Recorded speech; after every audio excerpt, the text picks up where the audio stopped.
We spent $52 billion to bring the chips home. We broke ground in the desert, raised a $40 billion fortress of steel and glass, and told the world America was back in control. But in 2026, ask yourself one question. Why is the processor inside your brand new phone still stamped Made in Taiwan? The answer isn't politics, it's physics. And a secret no one mentioned at the ribbon cutting. In Phoenix, TSMC Fab 21 was sold as the crown jewel of American chip sovereignty. Officially, it prints N4P, a 4-nanometer performance node. On paper, that sounds futuristic. In reality, it's the same class of silicon that powered the iPhone 14 Pro.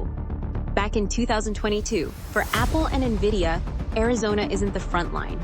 It's the overflow lot, a Tier 2 facility reserved for yesterday's products and previous generation data center CPUs. There's another problem buried in the balance sheet. It costs roughly 50% more to manufacture a wafer in Arizona than in Taiwan.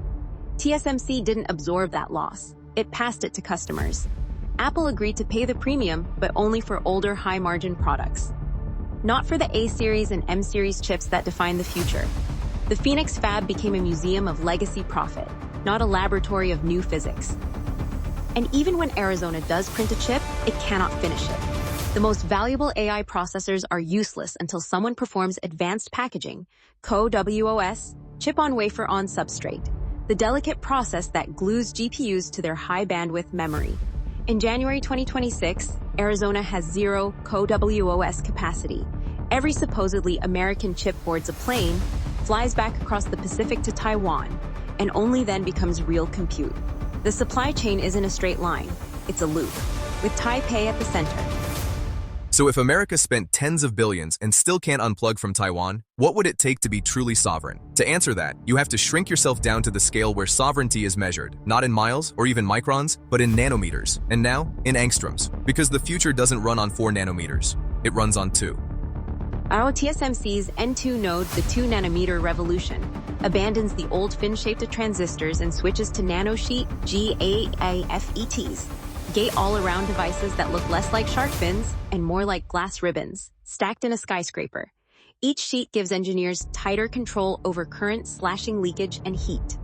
Pack more of those ribbons together, and you get a density crown, over 300 million transistors in a single square millimeter of silicon.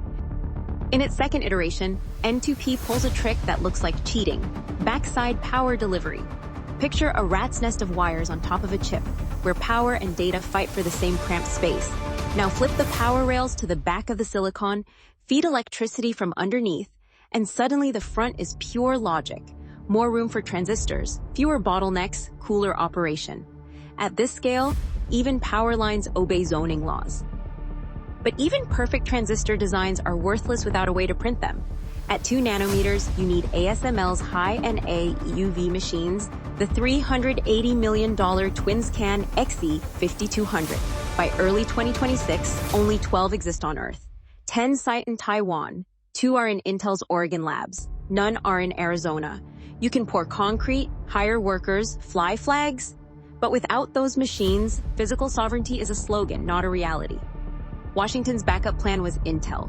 Turn the old champion into a global foundry, sell its bleeding-edge 18A process to the world. On paper, the transistor is fast. In practice, the yields are brutal. Defect density hovers around 0.6 per square centimeter. To compete, Intel needs below 0.1. At current levels, nearly 40% of every $20,000 wafer goes straight into the trash. Behind closed doors, Nvidia reportedly ran the numbers. Late in 2025, Jensen Huang reviewed Intel's packaging data for Rubin, the next-generation AI GPU. The verdict, according to one insider, was brutal. Intel 18A is a Ferrari engine inside a Ford chassis. The transistor is fast, but the manufacturing consistency isn't there. Quietly, Rubin orders flowed back to TSMC in Taiwan. The great American hope started to look like a very expensive science project. Underneath the physics and the machines, there's something harder to import: culture. Decades ago, TSMC's founder, Morris Chang, warned, the US has lost the hunger. In Taiwan, chip making is a national religion. In America, it's a line item. And in the nanometer war, the difference between a religion and a job is the difference between dominance and irrelevance. In Hisinchu, engineers answer alarms at 3 in the morning. In Phoenix, a local union sued over on-call expectations as work-life violations. To keep the Arizona fab running, the U.S. fast-tracked hundreds of Taiwanese engineers on EB-2 visas. The so-called American factory is run by Taiwanese management, using Taiwanese recipes, repaired by Taiwanese hands. The locals are, in effect, landlords. The expertise never really moved.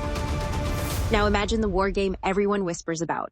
A Chinese blockade of Taiwan in 2027. ASML in the Netherlands receives a secure order. A cursor hovers over a digital map of Hsinchu. One click, and every EUV and high-NA tool in Taiwan bricks itself. Lasers go dark, clean rooms glow red. Overnight, the planet loses more than 90% of its advanced logic capacity. Arizona was supposed to be the lifeboat, but its chips still depend on Taiwanese packaging, Taiwanese tools, Taiwanese talent. When the ship goes down, the lifeboat goes with it. The story we've been told is simple. Build fabs in Arizona, write big checks, and America regains control. The reality is harsher. At 2 nanometers, sovereignty isn't a flag on a building. It's a chain of physics, machines, and people that still runs through a narrow strip of land and ocean away. Until that changes, every phone in your pocket, every AI model in the cloud still passes through the same gatekeeper. Not Washington, not Wall Street, Taiwan.